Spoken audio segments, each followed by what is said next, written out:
Welcome to episode 126 of Timm Talk, the podcast about the DC animated universe, co-created by Bruce Timm. I am Chris Lord. I'm Cameron Dexter. It is hotter than hell in LA. Yeah. So this is my way of setting us up for having to keep this short. Yeah. I'm saying it now, we have to keep this short so that we try and actually keep it short. I will limit my rants this week Your on these rants episodes. and tangents. But as a forewarning, as foreshadowing, more like it, both of these episodes are such overused tropes. They're really bad. Yeah. They're really bad. One of them, I think, is definitely my least favorite Zeta so far. Wow. Might be my least favorite episode in the entire DCAU. Which is interesting because up to this point. I didn't hate it. I was also very distracted while watching these episodes. Okay. But yeah, we're going to get into it in a minute. We'll get into it. We've immediately switched stances once again. We got to keep people guessing. Yeah. Who's going to be the good guy this week? Neither. Neither. Yeah, so we will try and keep it tight because it is very hot. I have my entire apartment vented out, so there's probably random background noises too, but we're just going to go along with it. I realized when we were teeing up news for this week's episode, a huge piece of news that we forgot to mention last week because we were set up at Comic-Con is we now have a new reigning box office king with Avengers Endgame. It did it. It beat out Avatar's. Are you surprised? With how many pushes they gave it? I think if you had asked me if you'd asked me before maybe 3 weeks into this release, I would have said it would have done it. Mm-hmm. Like, because it came out so strong. Yeah. And just the quality of it too. Is it number one opening weekend? I think or is that still Star Wars? Ooh, that's a good question. I think it might. Actually. I think Force Awakens still holds opening weekend. I'm not sure. I'm looking it up real quick. But I mean, I thought it would do it, and then once it started to get some pretty heavy drop off, which is kind of not surprising. Mm-hmm. I mean, oftentimes if you get big drop off, it has to do with the fact that movies just aren't necessarily good. I think in this case, it's still obviously really good and it got a lot of retention, but I think it was such an event film people had to see immediately. Exactly. The box office looking very front loaded. So that at a certain point, I'm like, I don't think it's going to do it. A few weeks ago, I want to say it was like 33 million out. Mm-hmm. And I genuinely didn't think it was going to get there. And then it did over Comic-Con weekend. What about you? I mean, were you surprised by this? Also, as the only person in this room / maybe we know who is a fan of both Endgame and Avatar, how do you feel about Avatar getting usurped, dethroned? Yes. I'm fine with it. I'm at peace. Everything is in balance as it should be, as Thanos says. Perfectly balanced. Perfectly balanced in every way. No, with Avatar, I think I had this conversation on the podcast before. With Avatar and with superhero films and Star Wars films, they are incredibly front heavy because you have the audience, or you have their target audience, the people that have obviously seen all these movies already, or not, have seen everything else leading up to it. You're going to get that huge opening box office weekend, and then the next kind of 3 weeks are going to be the people trickling in who are like, okay, yeah, this will be my one or second movie of the year. You have the people that are being dragged for the first group's second viewing, right? And then at the end of that, you kind of have the like, well, I guess I'm not doing anything else. I guess I'll go see it. Yeah. In the last kind of 5 or 6 weeks, Mm-hmm. Where there's not really like. There's a much bigger audience that doesn't want to see these films compared to when Avatar came out. I see what you mean, because Avatar was an original. Anyone can go and see it. Whereas if you haven't seen any of the Avengers you haven't seen movies, the first 22 films. I mean, yeah. I think we did it once. I think you can get it down to like 6. Mm-hmm. Yeah, but still, it's still a daunting task. Yeah, it's like, it totally is, though. Like, oh, I have to watch something else before I watch this? No, I'm not going to do that. That's a waste of my time. I just want to watch a movie. I'll go see fucking Fantastic Fox. I don't know why that's the first one that popped in my head. Fantastic Fox? Yeah. Like the Fantastic Mr. Fox? Yes. What? I don't know. That was the first one that popped in my head. The Wes Anderson movie? Yes, the Wes Anderson movie. That's the thing you just referenced? Like, yes. That's the random poll you went for? Yeah. Sorry. Rush Hour 4. Thank you. Not an actual movie yet. Not yet. Yeah, but also it has 4 in the title. Theoretically, you should have seen the previous 3. You're right. Also a bad example. I can't think of anything that's not a sequel. What's the movie just came out? Once Upon a Time in Hollywood. Boom. There you I'll go. go see that, except that's 2 hours and 40 minutes. But very good. Okay. Well, yeah, you have a backlog before you have to go see this film. Yeah. And so I feel like that leads to a much sharper drop off than films like Avatar, films like Beauty and the Beast, films like Lion King, the first Lion King, which was the highest animated film until Frozen, where anyone can come in. And even in like Greatest Showman, I think is a great example of this. A movie that didn't start out strong, but just kept going and just kept getting good buzz and drawing people in. And that was kind of the draw of Avatar. It was, I went to the midnight premiere not seeing a single trailer for it. Really? Yeah. What? How? I know. It was a weird time. How? It's crazy. Loved it because it was such a unique phenomenon going in. It was the first time I'd seen a movie without seeing any press for it. So loved it, dragged my parents to go see it like 2 days later, dragged more friends to go see it a few days after that, where you just had that peak interest. It lasted kind of like 2 weeks longer than any of these other films could. Yeah, I mean, it just kept going, because as you're talking, I'm kind of like looking through its stats here. Mm-hmm. So... Yeah, because it stayed number 1 at the box office 1, 2, 3, 4, 5, 6 weeks. And was it a Thanksgiving movie, or this was Thanksgiving movie, right? Not a Christmas movie? Or was this December? Oh, sorry, 8 weeks. It was December 18th. Okay. Mm-hmm. Or 18th, that was the first Okay, week. yeah, so it was a Christmas film. Okay, yeah, 18th. Yeah, so it's a Christmas film. Sorry, it was 8 weeks. That's crazy. 8 weeks in the box office compared to Endgame. I'm sure you were all very, very interested in this. Only 3 with Endgame. Wow. What dethroned it so quickly? But Endgame was also summer.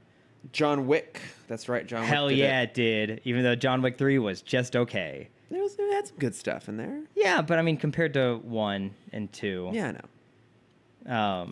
But I think it's also very different where Endgame came out early in the summer, but essentially in the thick of summer. Well, I mean, it started summer, is how a lot of people see it. Yeah, and so it had a lot of stuff ready to take it out. Where especially in 2009, movie comes out at Christmas. It's the first 2 months of the year are just dumping how grounds. else are you going to distract yourself with family? Yeah, exactly. Mm-hmm. That's why I go see a movie every Christmas with my family. Because we're together. But are we? See, we don't go see a movie together. Although I did take my parents to see Mary Poppins Returns this last year. Oh, yeah. In theaters. Because my family doesn't really do theaters. And generally, we stay at home and watch a Christmas movie. Watch Bad Santa every year for Christmas. That's a good one. Yeah. I'm going to do a quick early tangent. Did you you see that New York Post article about the woman who went on a huge rant about how millennials without kids shouldn't go to Disney? I saw something about it, but I was like, I don't want to engage. The post the woman had was funny because it was her just kind of going off on like, how dare you take up the lines while my kid wants to get a pretzel? Like, what are you even doing here? Why are you spending your money at Disney? And that was a funny rant. But the article that the person wrote about the post was so skewed against Disney. It was very funny. Okay. Because it's like I was basically being like, all these millennials that still love Disney are just stuck in their 12-year-old mindset where they only go see Disney movies. I bet you've never even heard of Booksmart or what's the Awkwafina movie that just came out? The Farewell. The Farewell. It's like all you do is spend all your money going to see Beauty and the Beast and Lion King and Aladdin, and you haven't seen a new movie in 20 years. It's just everything you've already seen. And I'm like, damn, this guy is so angry that Aladdin is doing well in the box office. What's the point of all of that? I don't know. Like, I mean, that's part of it. It's just like people just need to write articles now. It's like, just write an article complaining about the fact that the only place millennials spend their money is Disney. Yeah. And I mean, obviously, why aren't they spending it at Applebee's? As I'm sitting here in a Disney shirt, yes, I'm not the voice of someone who can unbiasedly have a conversation about this. That's true. I'm trying to look and see if I can see anything specifically Disney with an I say. Oh, Wall-E, the Wall-E Lego. Mm-hmm. That's it. Yeah. But I'll count it. But I mean, I do forget that there are a bunch of people that do see that as such a negative. That, you know, I spend so much time at Disney. Even today, I was walking back from kickball and I had left my phone on the bench, and one of my teammates, who's very much not a nerd, very, very sports heavy kind of person. Not that they're completely separate categories. But he's like, who's the kid here with the Teen Titans phone background? Like, one, you don't have to ask. It's obviously me. And I'm like, oh, that's mine. So I walk over. He's like, oh, I don't even know why I know that. Like, you know, Teen Titans, and like, you know, I don't read comics. I'm like, you don't have to be ashamed of knowing who the Teen Titans are. They're very popular. Are you defending yourself on not knowing Teen Titans? Like, what is the point of that? Right.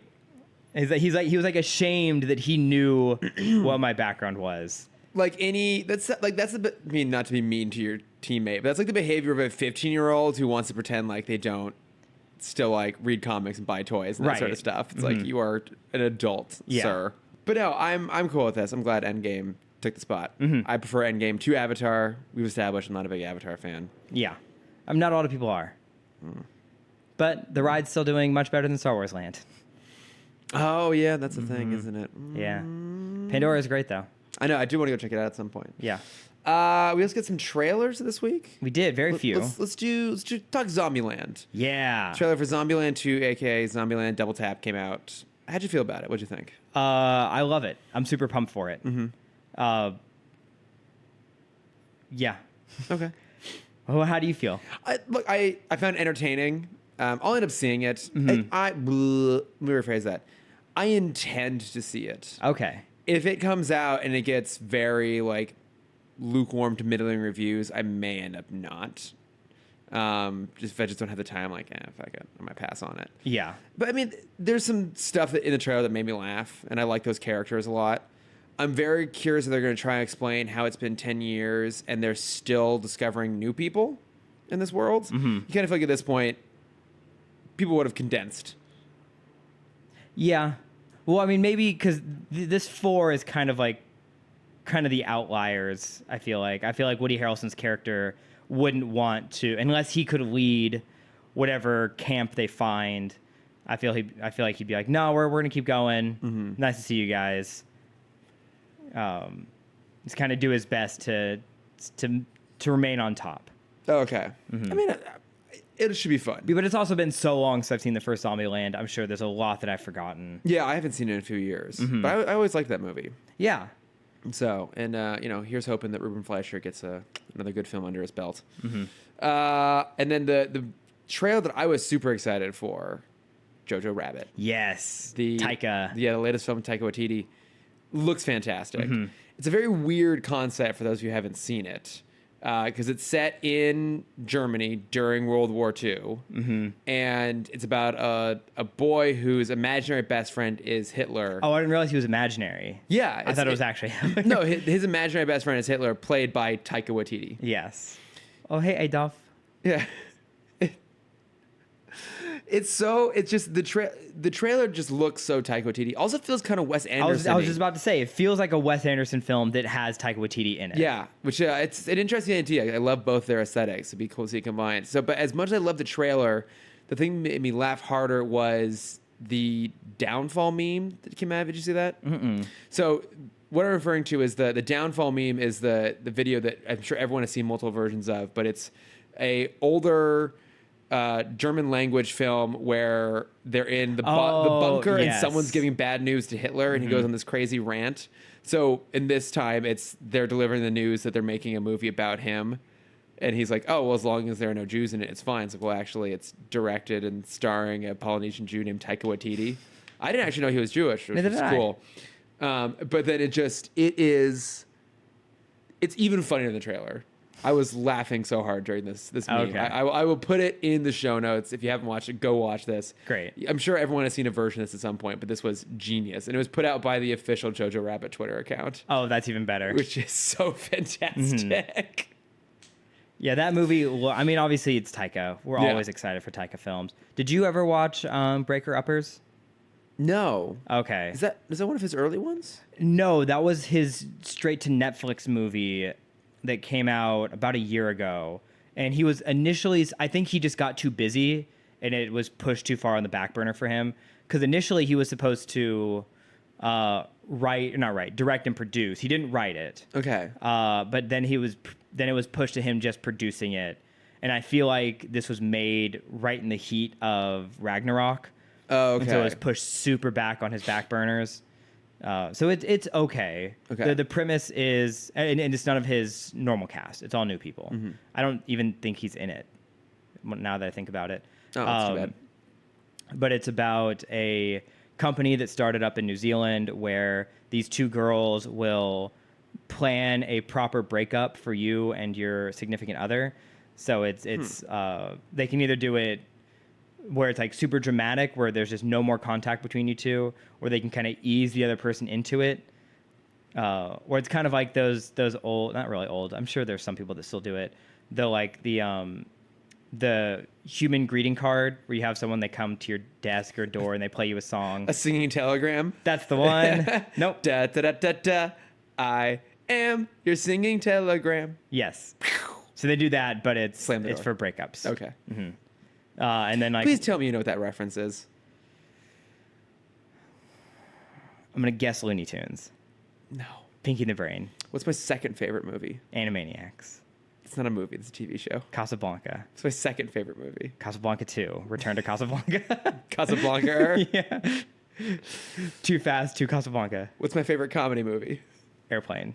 No, it's the highest laughs per minute. It's not my favorite comedy movie. Um, Cameron, with you not knowing this, it's making me so mad. There are flames on the side of my face. Blazing Saddles. Oh my god!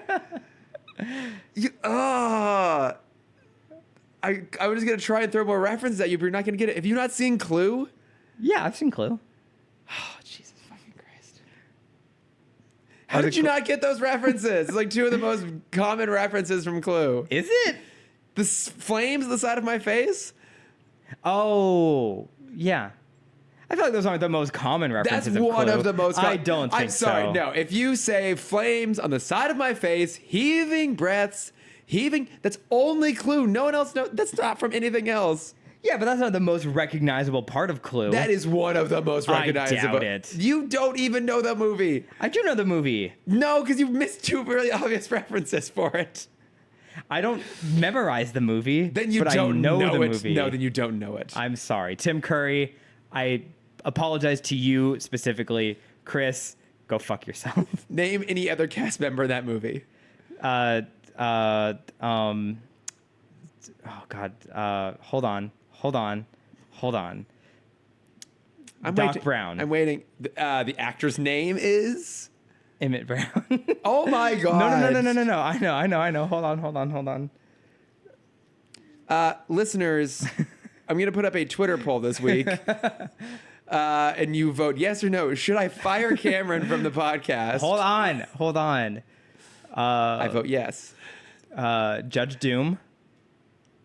Again, not the actor's name. What is his name? Do you want me to give you a very obvious hint? No. Okay. Bob? No. Oh, my God. Iger. Yes. Bob Iger, famous actor from Back to the Future. Yeah, real great career trajectory, I'd say. That Iger himself. You still can't do it, can you? No. You can't even name a lead actor from Who Framed Roger Rabbit? I did. Judge Doom. That's not the actor. Yeah. They're real in my eyes, Chris. We will all be expecting a letter of resignation from you via Instagram this week. Honestly, if it gets me out of watching more Zeta. God damn it. No, wait. Shit. I've walked myself into a trap. Yes. Christopher Lloyd Webber. As in like Andrew Lloyd Webber? Yeah, it's his brother, right? The man who wrote Phantom of the Opera? Mm-hmm. Wait, did that come before or after Phantom of the Megaplex? I think people are going to hear me have an aneurysm live. I did. On this podcast. I'm going to throw my friend under the bus. In high school, I was watching Hercules with one of my friends, and she paused the movie halfway through. And this is before I went full nerd like I am now. She paused the movie and she's like, this origin story feels a lot like Superman. Did Superman come first? And I had to pause. And I'm like, Evan, do you think Superman was alive before the Greek gods?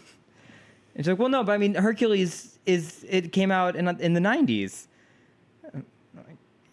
Well, hang on. I'm going to defend your friend a little bit on this one, because the specific way they tell the Hercules story in Hercules animated movie is a complete riff off of Superman. Now, obviously, Superman as a character is highly inspired by, or could be considered inspired by, the original myth of Hercules. Yes. But there are a lot of elements of Hercules' story. The way they do it in the movie is blatantly like Superman. Yes, but she forgot that he was a Greek god, like a Greek myth. She thought that Disney had made up the character of Hercules. Yes. Off of Superman. Mm-hmm. Okay.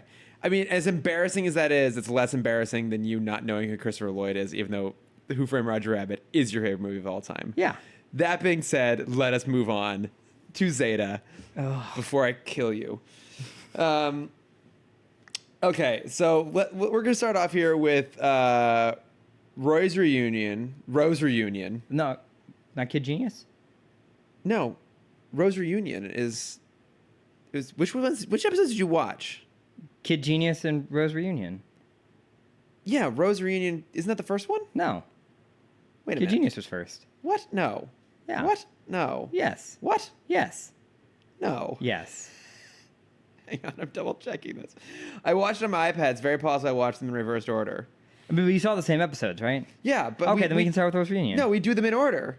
Okay, then we're going to start with it's Kid Genius. 11 is Rose Reunion, 12 is Kid Genius. Okay, then we're going to start with Rose Reunion. See? Why are you making me doubt myself? I'm not. The order I watched it in was Kid Genius and Rose Reunion. That was how it was on the definitely not illegal site that I watched this on. Yeah, see, I watched it off of iTunes, where I bought it legally. What a great Samaritan you are. And I watched the proper way. I don't know what they're going to do about season 2. It's not even there. Oh, so you didn't like Kid Genius? That's your least favorite episode. I hated Kid Genius. Okay then. Okay, because Rose Reunion I thought had an interesting premise. Yeah, I mean, so... Because I thought you were talking about that one. I'm like, I'm okay with that one. What I've come to realize with this show is I think every episode actually has a tiny bit of a good idea in there. Mm-hmm. Like, there is a thematic concept in there that's really interesting, or like a small arc that they touch upon that could make for a really good episode. Mm-hmm. And they just don't execute it well. Right. Because this one, it's... Rose Reunion. Okay. Thank you. Ro is trying to track down her long-lost brother, who we found out about when she went to Denver or whatever the fuck it was. Wisconsin? It wasn't Wisconsin. Utah. Sure. Let's say Utah. When she it was in the Northeast. When they went to hang out Northwest. with the actor dude. What's his name? Doesn't matter. What's his name, Chris? What's his name? He was in Roger. Andrew Lloyd Webber. Yes, thank you. Christopher Lloyd Webber. Come on. Christopher Grace Lloyd Webber. Yes. They're trying to track down the brother. They go to social services. That doesn't work out, but the social services lady is like, hey, why don't you go talk to this guy, Harry Lutz? He might be able to help you. We discover Harry Lutz is a producer on a talk show called Sky's the Limit. Similar to like a Murray. Yeah, exactly. Kind of like not quite as trashy as a Springsteen, not Springsteen, as Bruce Springer. As Bruce Springsteen's show. Yes, Bruce Springer. Like not as quite as trashy like a Jerry Springer, one of those, but in the same sort of vein of those sort of things. And so she is basically forced to go on the show more or less because they put her up on camera, which then alerts the NSA that they're going to be there. Mm-hmm. And they decide, Rose basically like, oh, but if I go on this show to try and get reunited with my brother, because that's what the show does, is reunite families, then Zeta, they'll be like, follow me wherever I go, and we'll have to stop hanging out. Acting like they've never escaped the NSA before. I know. And I'm like, you have literally escaped them in, I'm going to guess, 2 months, 5 times. Yeah, you're constantly escaping the NSA. What about this? Like, because it's not even that they're gonna like capture her and like use her as leverage. The way she puts it, it's like, oh, they're gonna know where I am and they're gonna follow me wherever I go forever, and they'll eventually find you if you stay with me. It's like, that's what acting like they don't do that nowadays. They already do that all the time. It doesn't make any damn sense. So she decides to go on the show. Zeta discovers the whole thing is a ruse, that the family members they bring along are paid actors. And so when he realizes this, he goes to try and stop the show from happening and rescue Ro. The NSA shows up. They escape from it, unsurprisingly, and she doesn't actually end up meeting his brother. Highlight of this episode, though, Cree Summer's in it. Yes, exactly. The voice of Skye, the host of the show, who... because it's Cree Summer and I love her, I was glad that Skye as a character wasn't an a-hole. Yeah, same. I was a little bit worried she was going to be in on the whole scheme, but she somehow has no idea that this is going on over the course of the show. She's completely oblivious to what her producer is doing. Like, I mean, so you didn't hate this episode? You kind of liked it? So the episode opens with what I thought the trope was going to be, which was the same episode they already did in Jackie Chan Adventures, which is yes, where they meet Uncle in Toru, where they walk on the set, not realizing it's a set.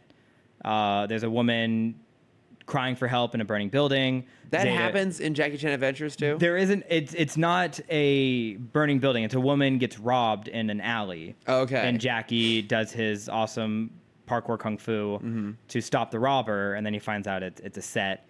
But and this is what I thought the episode was going to be. Ro was going to go do her family thing, and in the Jackie Chan episode, the director is so impressed with Jackie, they want to make him a star. Fantastic. And I thought they were going to do that with Zeta. Yeah. Because I would love the gag where they're like, I like your initiative. We're going to have you be a stunt double. Are you durable? It's like, yeah. So they have him be a stunt double. They put him in makeup, and like the woman is about to like put makeup on him, and she like dips down to, do something on the ground. She drops the makeup or drops the lipstick or something, and then he changes his face to already have all the makeup on it. It's a good gag. And then she looks up and she's like, hold on, and then he just kind of walks on set. It's a great gag. I would have been down for that. So like that's happening while Ro is dealing with the family stuff. Yeah. And then they can have that emotional moment of like I don't know what I'm going to do without you. And he can be like, well, we've spent the past 3 days apart, and I think that's been going fine. I'm leaving you here and never seeing you again. Yes. And then the show's over. And the show is over. Mercifully. Thank God. No, that would have made it a bit more interesting, I think.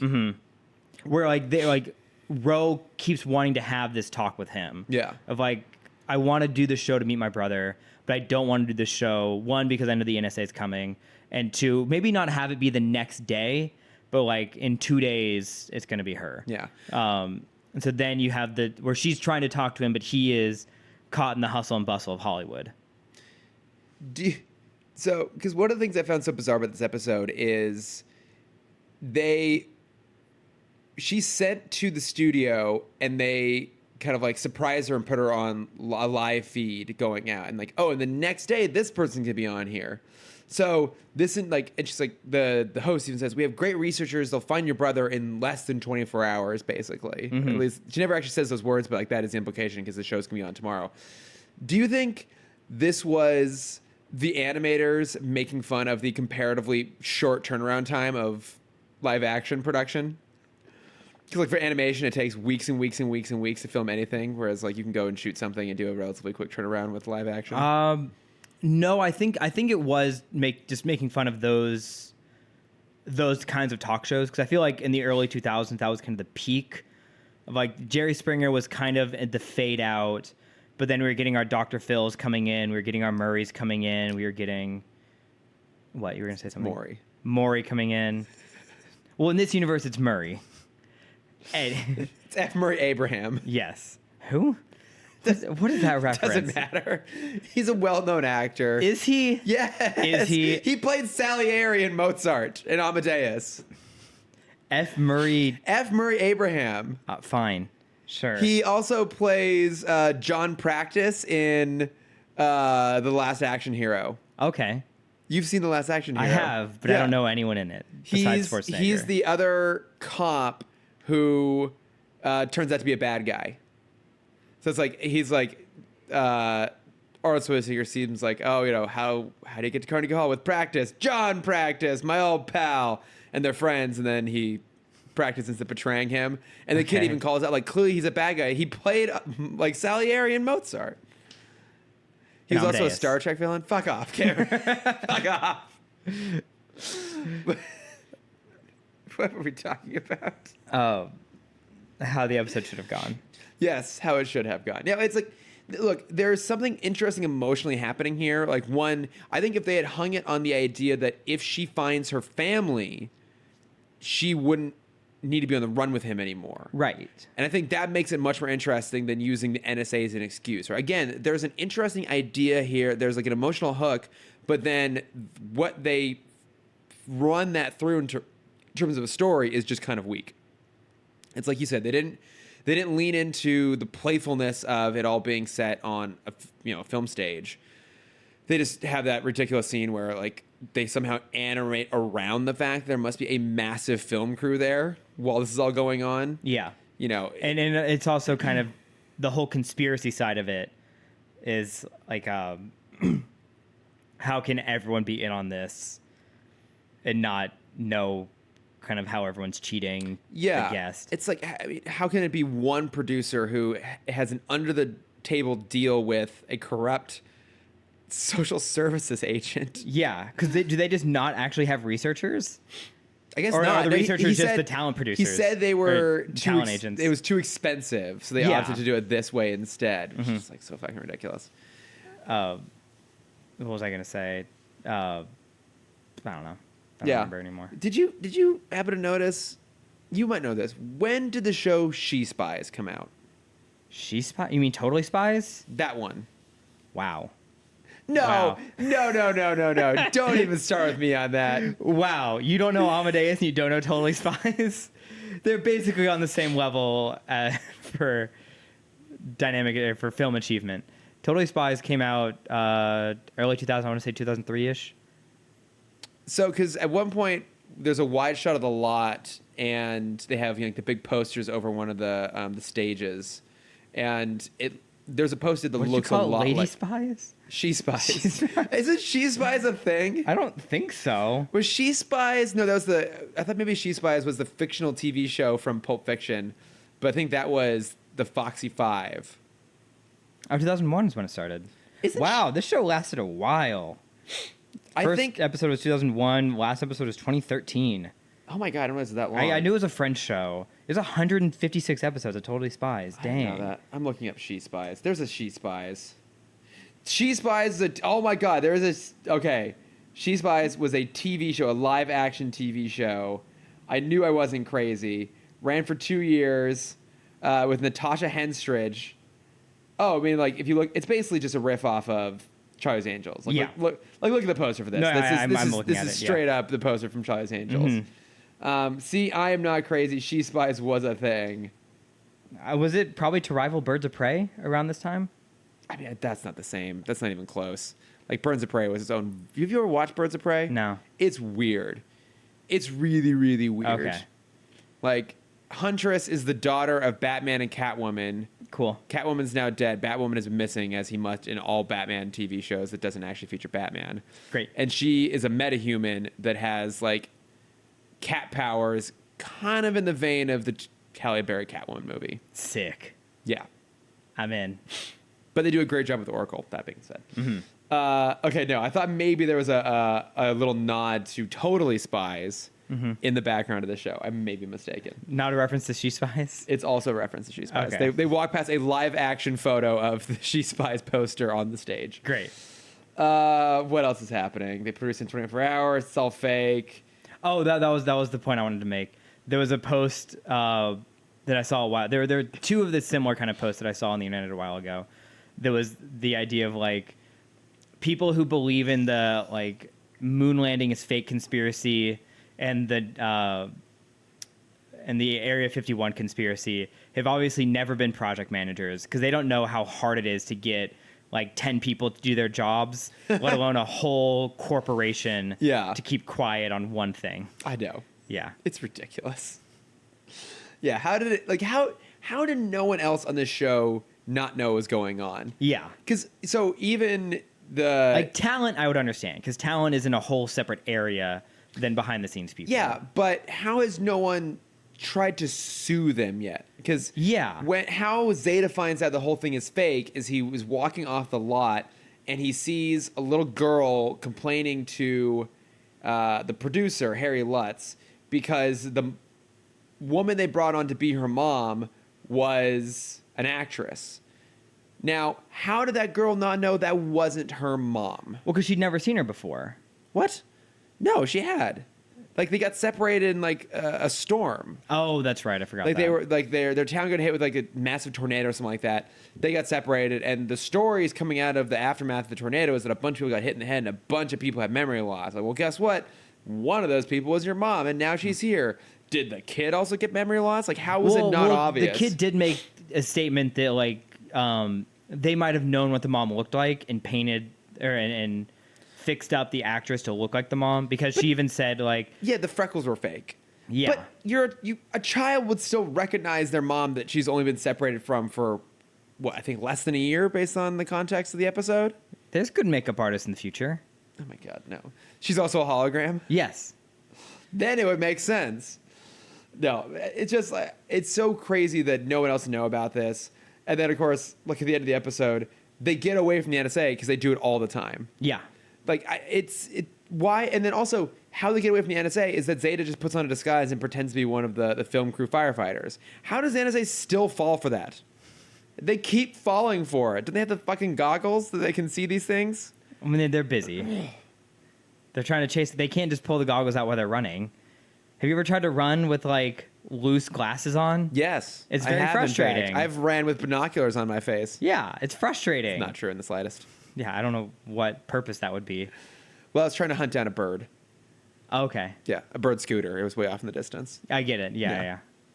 You're constantly like looking at through the binoculars, trying to look at your phone at the same time. It's like, I know it's here. Yeah. I know it's in this area. I've got my phone held way, way, way out in front of the binoculars. Mm-hmm. One eye on the phone, one eye on the street. Yeah. Everyone thinks you're just taking a really bad selfie. Yes. A really embarrassing selfie. Yes. I just really love Rear Window. I'm just a huge fan. Trying to reboot it for the modern age. It's already been done once. It's called Disturbia. Oh, yeah. I like Disturbia. I've heard it's good. Yeah. Yeah. Shia LaBeouf. Yes. Under house arrest. Yeah. That's actually a good movie. That's what I've heard. It's pretty good. Yeah, because that was apparently Steven Spielberg, who didn't direct the movie but produced it, was so impressed by Shia LaBeouf, actual cannibal Shia LaBeouf, that he asked him to be in Indiana Jones. Yeah, and that went very well. The rest is history. Yes. I don't know. I mean, this was bad, but honestly, I hated the next one worse. Yeah, but, I mean, like we said, this had a good idea. They could have obviously improved it, like I already did for them. Yes, like we both already did for them. Yes. But yeah, the next one, is it the most played trope in cartoons? What, de-aging people down to babies? Or forcing children to deal with babies? Or forcing children to deal with their parents who have been reduced to babies? That one. Or de-evolving people to look like cavemen? Also or that one. setting a de-aging clinic in Palm Springs over a hot spring that somehow explodes. That one too. That one as well? Okay. Because that was already a Batman episode, minus the explosion part. That's true, yeah. The Doctor Strange episode. Not the Doctor Strange. The Hugo Strange. Yeah. Oh, was that a Hugo? I didn't realize that was Hugo. I forgot that was... Yeah. Yeah, I just remember that was when Alfred got, not kidnapped, but forced to go on vacation. Oh, no, I'm thinking of a different one. Which one are you thinking of? I'm thinking of the one where the strange secret of Bruce Wayne, when Bruce goes to that clinic. I thought that was in Palm Springs, wasn't it? Yeah, their version of Palm Springs, yeah. Oh, but you're right. Then there was the episode where Alfred goes to the health spa, and that's Poison Ivy. Yeah. That's right. But I don't remember what that episode was called. Doesn't matter. But the idea of kids having to take on the parental role because the parents have become kids. Yeah. Trope. I made a list. Oh my God, I'm so glad you did. Off the top of my head, what I could remember was also known as the Fountain of Youth trope. Jack and Adventures. It's a great one. Oh, I remember that one. It's probably my favorite version of it. JLU does a version we'll be seeing in a few months. Yeah, that's true. I mean, many months. Mm-hmm. Futurama does a great one. Yes. That one's probably the best one, actually. Kids Next Door did it. There was the Fountain of Youth Under the School. Emperor's New School did it. Of course it did. Lilo and Stitch, the series, did it. Because there was a whole experiment named Baby Fire that had a rattle on its tail, and when it shook the rattle, it would turn the adults into kids or into babies, and Lilo had to take care of Nani. It's amazing. Mm-hmm. And then I put in Sky High because that's basically the plot of Sky High. It's actually true. Yeah. No, this has been done a lot. I think everything you just described, whether I've seen it or not, must be better than this. Yes. Because this just had like so many stupid things in it. The music was what got me. I didn't even pay attention to the music. To be honest. is the music that would play in a like Dora the Explorer kind of show. Okay. I didn't notice music. I was too busy trying to... I'll rephrase that because Dora has its own unique kind of music. This music that you would hear in like Rugrats or in like not Tiny Toons, Baby Looney Tunes. Okay. It's so childish. Yeah. It's like we're starting off with Bucky. I know. Ugh, I know. And somehow he wasn't the worst thing in this episode. What would you say is the worst? It's the cavemen. Oh, yeah. So, because the whole idea is that Bucky's parents are also inventors, but apparently they're not very good, at least by his estimate, they're not particularly good inventors. And they willingly go to work for Dr. Tanner, the guy from the first Bucky episode who tried to steal Bucky's invention. And they're trying to build a de-aging ray that Tanner wants to then use to make a whole bunch of money off of everything. Oh, I do want to point out that Bucky does not like his parents because they put him before their experiments. Yes. He's very upset with them because they're not, he says they're not great inventors because they focus on him too much, like parents are supposed to. Yes, because they're too busy telling him not to do stupid things because all he ever does is stupid things. And I really appreciate that we finally found the first good parents in all of the DCAU.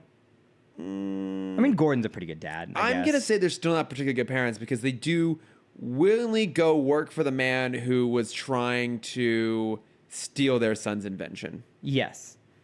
That's that's petty. That's very petty on their part. I know, but it's probably good money. He is 20 million credits in the hole, which means he must have paid them pretty well. From like these weird young like punk rock. I know. I was like, did investors. They like were they the ones that achieved the youth thing? Yeah, because like this one guy's just wearing like this random sleeveless tank on this video call. Yeah. I don't understand what's happening. Yeah, adults don't do that. No. Unless you're Tan Fran. Tan Fran? Tan from Queer Eye. Tan France. That's what I said. You just cut me off. When does he wear a tank top? I just feel like he could rock it. He's always in a really nice button down with a French tuck. But he could rock it. Well, of course he could. He's in great shape, Tan. Yeah. His choice. I'll say if there was an adult he's so pretty. To try it, it'd be him. Or Johnny Depp. Yes. And one would succeed at it, one would not. Yes. But so Bucky recruits Zeta and Ro to go with him to try and get his parents back. And when they get there, they have been, I think they deliberately de-aged themselves. Then they sabotage the machine they de-age themselves then sabotage the machine. How did that work? They accidentally de-aged themselves? So the first time they tried the machine, it didn't de-age, but it devolved. Devolved, which resulted in a whole bunch of the people that showed up to get de-aged being like ape man monsters, like cavemen, which is that for me was the point where I'm like, what the literal fuck is happening on this show? Well, it was also different levels of, because there was some that were actually like ape people, and there was one that looked like he had like a lizard face. There was? Yeah. I missed that one. And then the rest of them kind of looked... He got devolved till he was the missing link? Yeah. God damn it. Which also, like, that's pretty crazy technology in itself. That's more advanced technology than de-aging. Yes. And even their de-aging science is like, over time, your molecules, like, get saggy, basically. Your DNA gets saggy. Well, I mean, but that is not entirely wrong. No, it's not. But, like, this ray then just, like, unsags your... DNA. Yeah. It's so dumb. This could easily have been a Viagra commercial. It's all a Viagra metaphor. Yeah. But it's also... Do you miss that skipping your step? It is two things, though. It is an advertisement for both Viagra and also birth control. Yeah. Because the children in this are so goddamn annoying. Mm-hmm. I mean, deliberately annoying because they have to be more annoying than Bucky, which is an impressive feat in of itself. Exactly. So the first attempt, the machine. Also, that means that Dr. Tanner bought the invention before ever seeing it work. That doesn't surprise me. He's kind of an idiot. Again, $20 million in the hole. Credits in the hole. Yeah. So the first attempt devolves people, and then the second attempt, without ever, I guess, like, non-client test subjects, because everyone in the room that was a baby was also an old person at one point. So then they're like, oh, yeah, we're just going to start this place up. You're going to fix it in time, I guess. So all the first batch of clients are now babies. And then they turn themselves. I mean, they're on the right track because they're not babies yet. They are like 6 years old instead. It's progress. That's progress, I guess. In the scientific community, that's a step forward.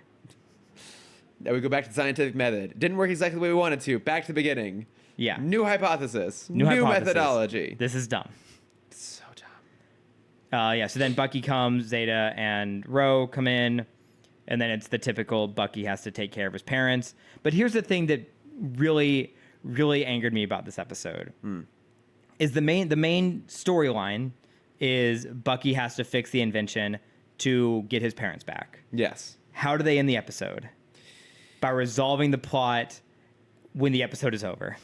Yeah, exactly. Because they leave the facility. They blow up the facility. Oh my god! They accidentally blow up. Somehow they basically mess with the geothermal conduit. Yeah. The machine is powered thermally.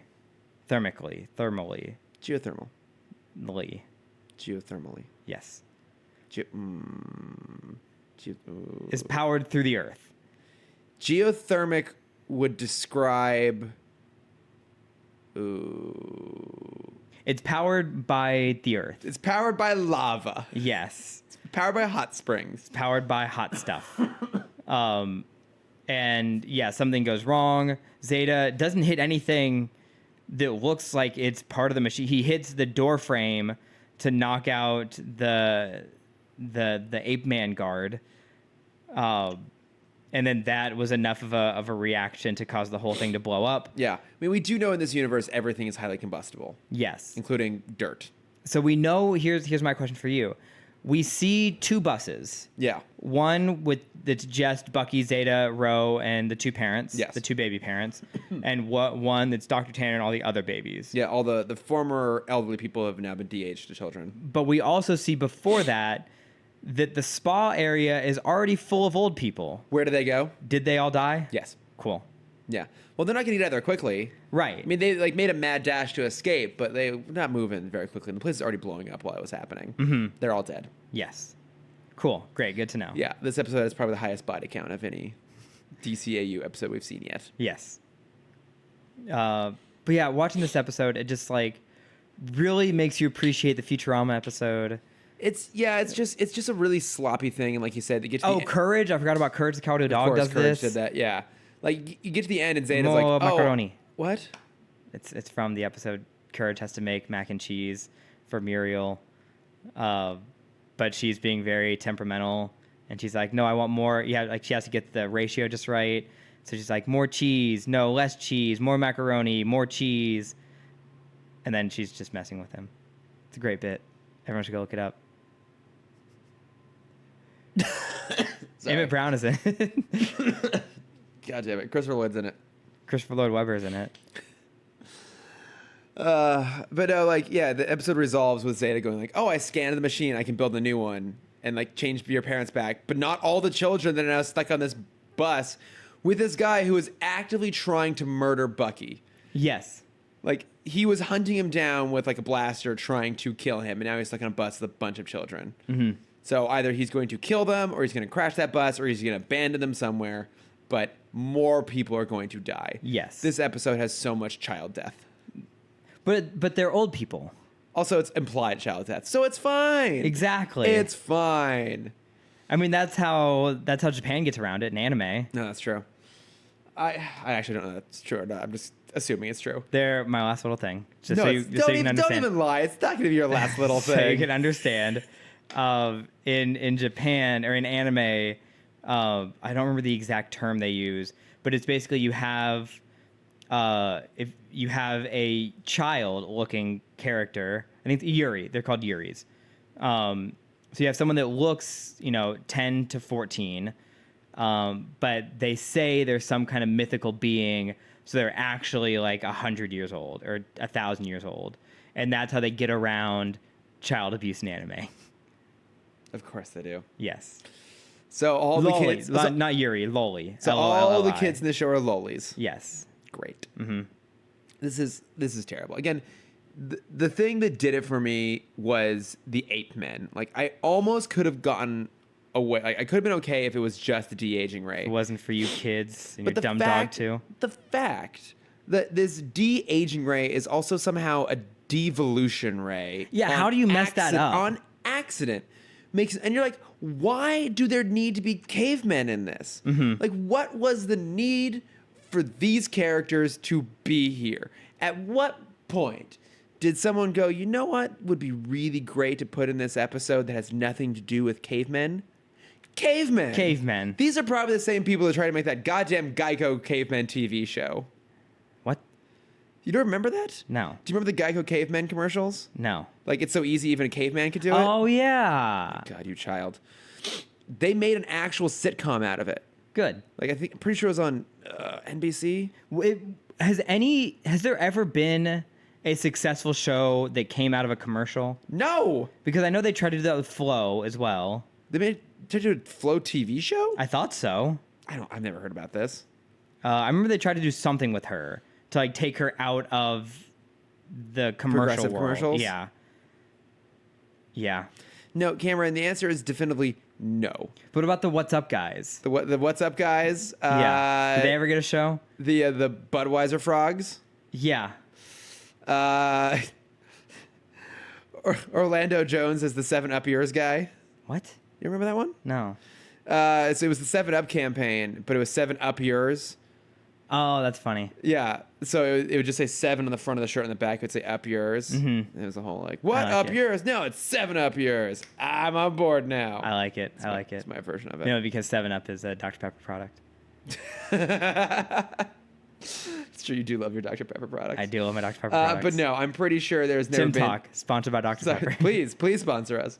I'm pretty sure there's never been a successful TV adaptation from a commercial. By all means, if there has been one, and it's successful, being the caveat here, I'm pretty sure the Caveman one's the only one that ever actually made it to air. Okay. But if there has been a successful one, please write to us and tell us. Yes. I mean, specifically for me, I knew Michigan J Frog. Yeah. Yeah. I knew him from commercials before I knew him from Looney Tunes. But he was in Looney Tunes before he was in the commercials. Yes. Like Warner Brothers brought him in to be a big part of their Warner Brothers TV advertising. Yeah. Yeah.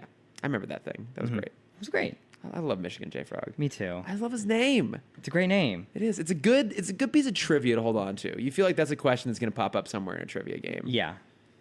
Gun to your head. Gun to your Someone's dick. be like, yeah, gun to your dick. It's like, tell me the name of the dancing frog with the top hat. It's Michigan J Frog. It's Detroit. No, Chicago. Illinois Q amphibian. Yes. Fun times. I hate this goddamn show. I thought. Oh, hold on. So the beginning of the episode, here's where they kind of messed up. Oh, really? Really? This is the one thing that didn't do it for you? No, because Ro has. Again, there's always a moment at the beginning of the show where they have a line or something that could turn the whole show into something else. It's based off when they go back to the hometown and Ro destroys the robot. And why Zeta didn't be like, hey, why you meet your robots? That could have been my brother. Yeah. But at the beginning, she makes a comment Zeta makes a comment of machines don't make mistakes. Oh, yeah. And I'm like, that's an important line. That could be something much bigger than this episode. Yeah. And she's like, oh, not based on my experience. And you're like, yeah, that could have been an interesting plot. Yeah. Like she's trying to trick him into making a mistake. Mm-hmm. Or like he finds an error in the machine. It could be like an AI machine that's actually working this. Yeah. And it is messed up, or something about that is messed up. It has an ulterior motive or something. There are many things that would have made this show better. Mm-hmm. Starting and ending with not having cavemen in it. I, for a second, though, thought we were done with season 1. I didn't really. I for some reason I thought there was only 12 episodes. I was like, oh my god, we're done with season 1. And like, oh fuck, no, we have one more. Great. But I guess the one good thing about that is at least the season didn't end with this episode. That's true. Small silver lining. Because I think they might not have gotten a second season. Actually, you know what? I wish it did end on this episode, because then we might not have gotten a second season. Yeah. I'm sorry, Maddie. I know how much you love Zeta. I just don't know why. Mm-hmm. I hate it. We're not almost done. No. But for this episode, we're almost done. I watched this today. I hated this episode so much, I wanted to walk out, and I was on an airplane. I was tempted to crash the plane. Just to stop this episode. Just to stop this. Yeah. Knowing that no matter what, I had to finish it so I could come record it. But I think we're done with it, though. Okay. We're done with it for this week. This is one, it's going to be in the bucket of not worth saving. Like, No. not worth trying to rewrite it. Oh my god, absolutely not. I don't really have much in terms of notes from friends. Just one cool little thing. So Ashley Clark sent us on Instagram a photo by Alex Ross of Tom Welling as Superman. Oh. Looks really damn cool. Because he also did another one recently too of Brandon Routh as the Kingdom Come Superman, which That's as we cool. discussed Yeah, that's what we're last getting. week, we will be seeing him in the Arrowverse crossover. But yeah, here it is, and look at those lips. My God, ugh, That's good. it's good. That's it's really good. I like that. Good old hunky Tom Welling. Good old Alex Ross. Yeah. Oh God, part of my sexual awakening. You were Tom Welling. For many people, I would imagine. I feel like you're waiting for me to agree with you. I mean, you have acknowledged the attractiveness of men before. I have. Yeah. But that was not my sexual awakening. But maybe that helps We've already had this whole conversation about what our sexual awakening characters were. Did we? Yeah, mine was Lil the Bunny. That's right. I forgot we had that. What was mine? I don't remember. I don't know. The problem I is don't listen to you most of the That's time. fair. You should listen to me. The complicating thing too is I kind of have like two. Mm-hmm. So it gets messy. Yeah. No, I get it. It's not just one. People have multiple awakenings. Well, no, because like I had like the straight awakening. That's right. The gay awakening. Yeah. So Tom Welling definitely contributed to the latter. But what do you have to plug this week, Cameron? I got a few things to plug. We wanted to talk about Lion King. Yeah. Okay. Let's do a little. Can you do spoilers for a Lion King? It's the same movie. It's the same movie. There's Almost cinematically shot for shot. pretty much exactly. Yeah. So I mean, I guess you want to consider this spoilers for Lion King. Consider it spoilers, but you really can't spoil a movie that's identical. There's to a one movie. scene you can spoil, and we're going to spoil that scene because it's maybe the only scene that I liked in this movie. Which one? I hated this movie, by the way. Okay. I, like, multiple times almost walked out of the theater, hated this movie. This is one of the most hated films I've seen in a while. I was with you on that. I was getting very close to walking out too because I was so bored. Mm-hmm. But what scene in particular did you really hate? As we were getting close to the scene, I was getting excited. Okay. Because my thought was, how are they going to make a realistic Timon do a hula dance? That was what did it for you? That was my question. And I got excited thinking that they're going to make a realistic meerkat do a hula dance. But instead, we got... I mean, I did enjoy this gag. Instead, we had the meerkat, they had Timon start singing Be Our Guest. Yes. Which I really appreciated. I thought that was very funny. Maybe one of the most on-the-nose jokes I've ever seen in a movie, but it did more or less land. Yes. Yeah. It's something that only Disney can get away with. It's true. But yeah, everything else I hated. I hated they got rid of maybe one of my favorite speeches when Rafiki is talking to Simba and he hits him on the head with a club. And then he tries to hit him again and Simba moves. He's like, you've learned from your past. Like, that's so important in this movie. Yeah. And that it fits the characters. Monkeys hit things with their hands. You could have them hit a lion. You can keep it in the world of realism. Isn't he a baboon? Shut up. Shut up. They got rid of my favorite song. Like, they kept most of Which the original song? score. Under the Stars isn't in this movie.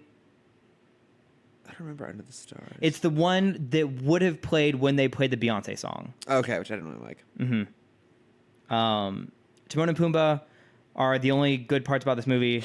Seth Rogen, I don't like hearing Pumbaa have the Seth Rogen laugh. I was fine with the voice, but once the laugh started, then I'm like, look, I disagree. I'm out. disagree. I love the Seth Rogen laugh. I do too, just not when it's from a warthog. I think I've talked about this before, that when I was at film school at De Anza College, they were filming Steve Jobs at the time on location, on that school, because that's where the Flint Center is when the original 1984 Mac announcement happened. So Right. filmed at the actual location, so they were on there. And so like my friends and I would just go and like hang out on the side of the shoot and just like watch everything going on. It was amazing.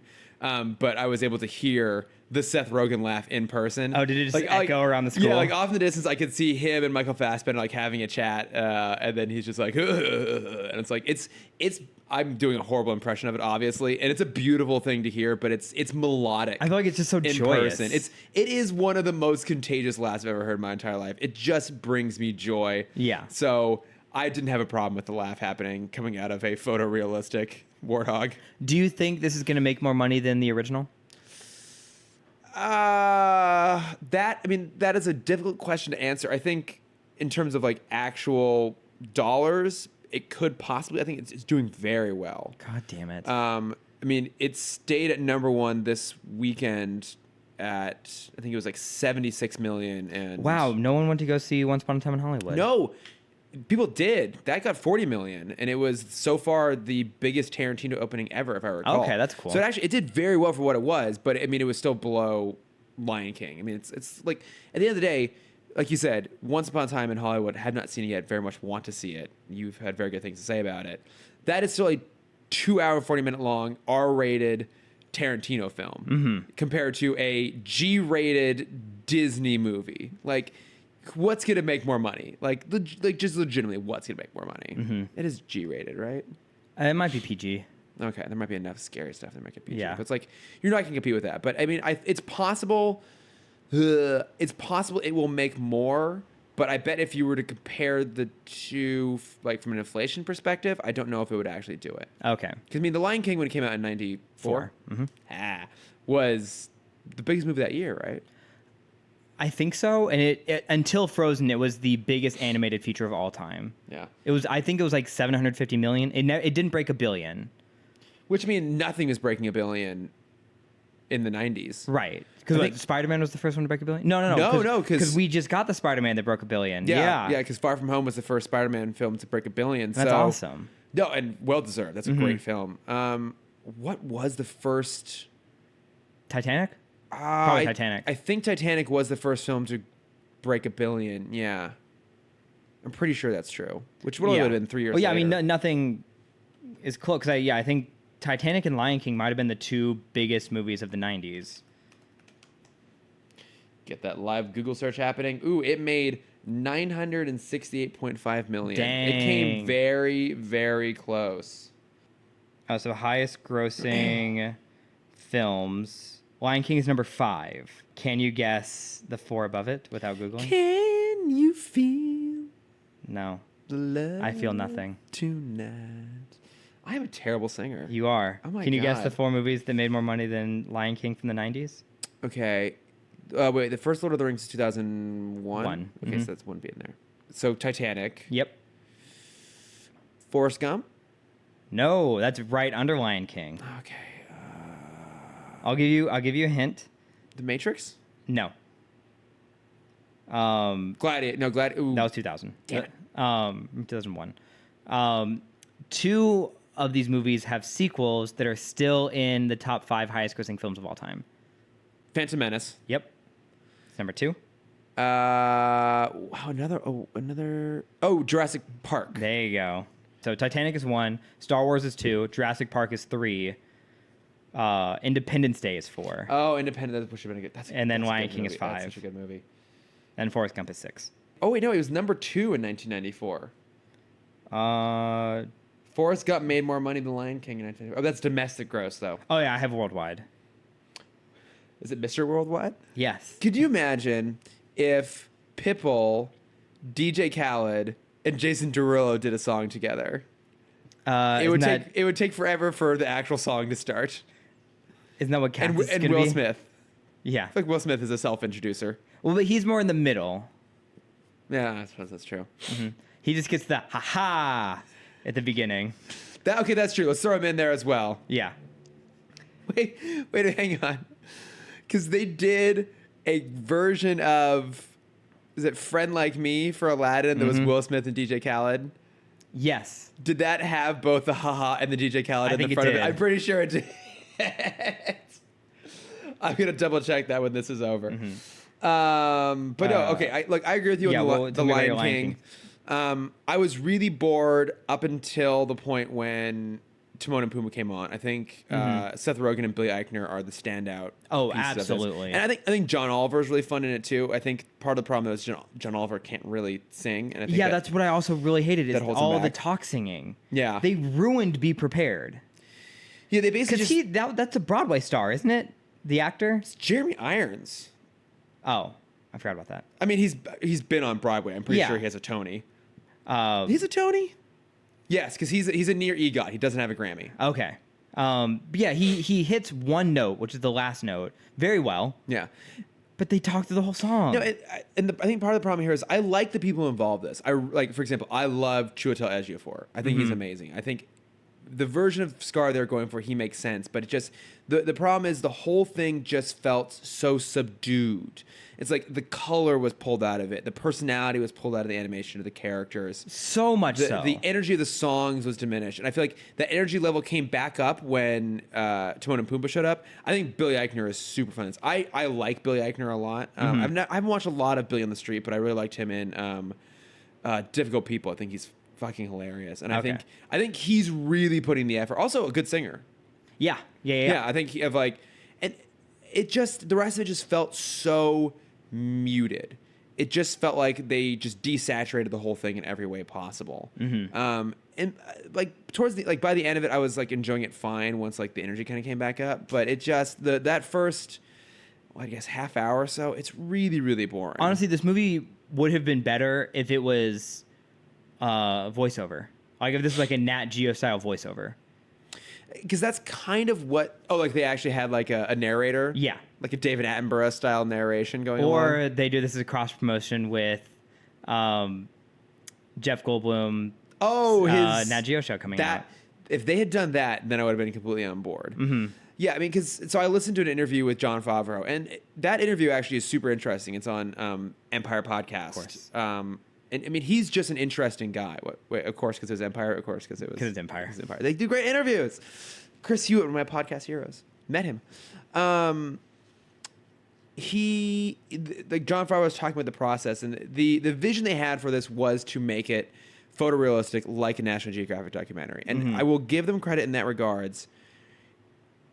If you don't think of it as a animated movie, in the same way that the first one has this beautiful color palette to it and is so visually spectacular. But if you just look at how impressive the animation is in terms of recreating real animals, it's astounding. Yeah, I agree. I do agree. Here's my concern with that is when did the first Chronicles of Narnia come out?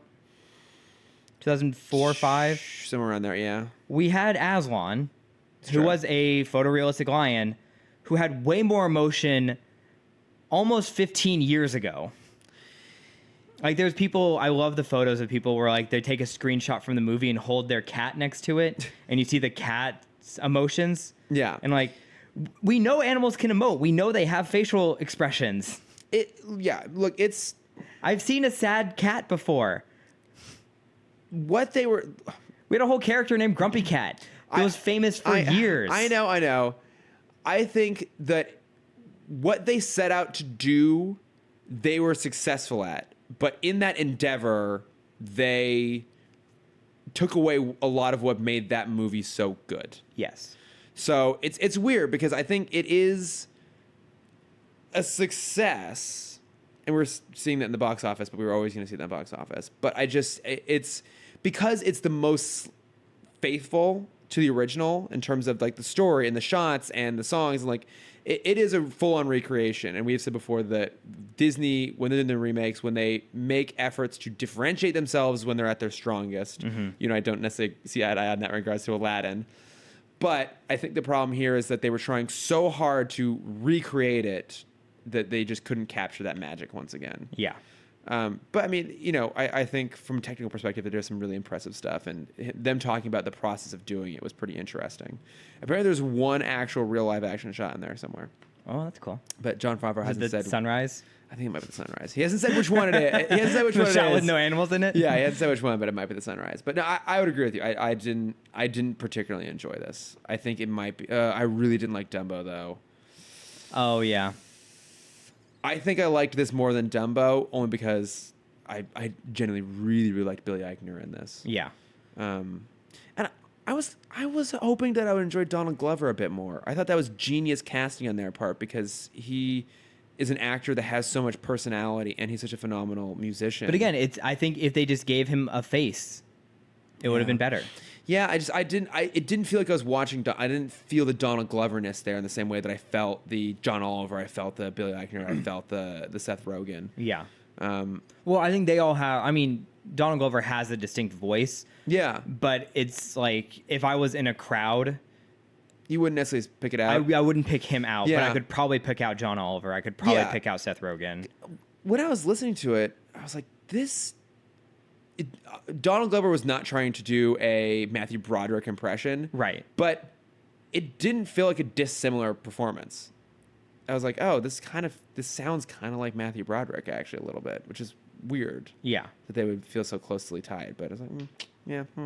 And I wonder if in the voice in the booth, the voice director, like, I wonder if they had them scale back emotion to fit the character. I mean, it would have been just the director. I don't know if this movie actually has a specific voice director, right? Oh, then yeah, it might have just been the director. I'm assuming it's just Jon Favreau in this case. Because like the face can only go to a 6. Yeah. So any emotion can only get to a 6. Yeah. Yeah.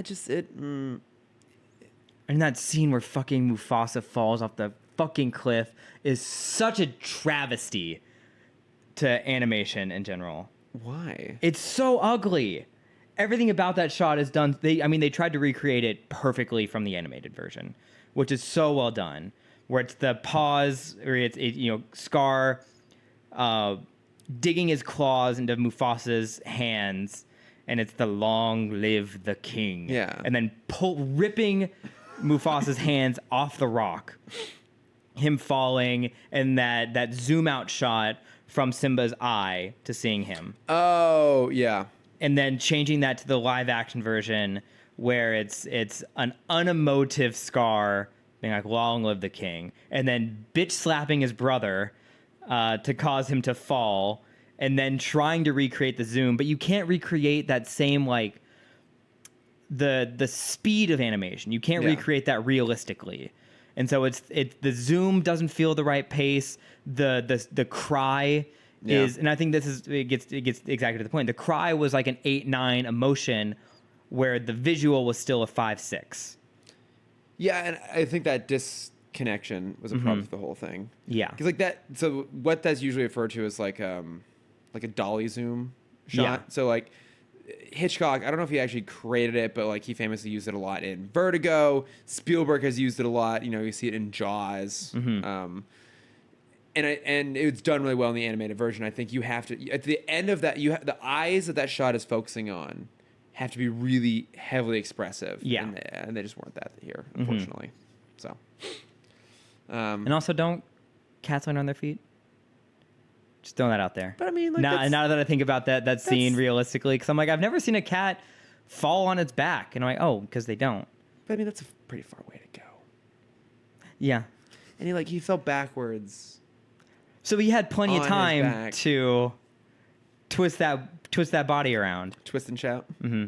There's actually a great video that the slow-mo guys do on YouTube where they film a cat in slow-mo. They drop it, not from its super high height, just from like probably where I am to the ground. they drop a cat and film it in slow motion to see exactly how the body mechanics work to get it in basically 0G to get a full body rotation. Yeah. And it's very fascinating how they That's do it. cool. They basically can separate their upper half and lower half and use force to like twist one half to give the energy to twist the other half. Okay. Kind of like build up some momentum and Yeah. It's cool. I recommend it. they bend and snap. They do a great bend and snap. Of course they do. Okay. So yeah, Mufasa, why didn't you just land on your feet? Just bend and snap, Mufasa. Yeah. What other things you got to plug? I'm sure we're going to talk about both of these next week after you see them, but I saw Once Upon a Time in Hollywood. Yeah. It's amazing. Love it. Everyone go see it. But it's long. Be ready. And then I watched The Boys, the new Amazon show. Yeah. And damn, is that good. Is it good? It's good. And I will hold back all of my thoughts on it until you see it, because it's worth watching without any spoilers. How many episodes is it? Only 8. Only 8. And they're hour? Okay, I'll try. Yeah. I mean, there's no rush. I honestly might watch it again. Oh, wow, okay. Just because it's very fun. All right, that's good to hear. I mean, I was excited based on the trailers. So. I've never seen, in the first episode specifically, I'm going to say it's every R-rated warning you can have in a show. So it's like language. TMALV, like TVMALVS, like SN. It's language, violence, suggested sexual stuff, actual sexual stuff, nudity. There's like 3 others, and at the bottom it's like for 18 plus only in bold. And I'm sure there's still parents that are like, how dare you make a superhero show that I let my kid watch and it's not kid friendly. Yeah. It's your responsibility. Yeah. To make me listen to you when you tell me to not let my children watch it. Yeah. My God.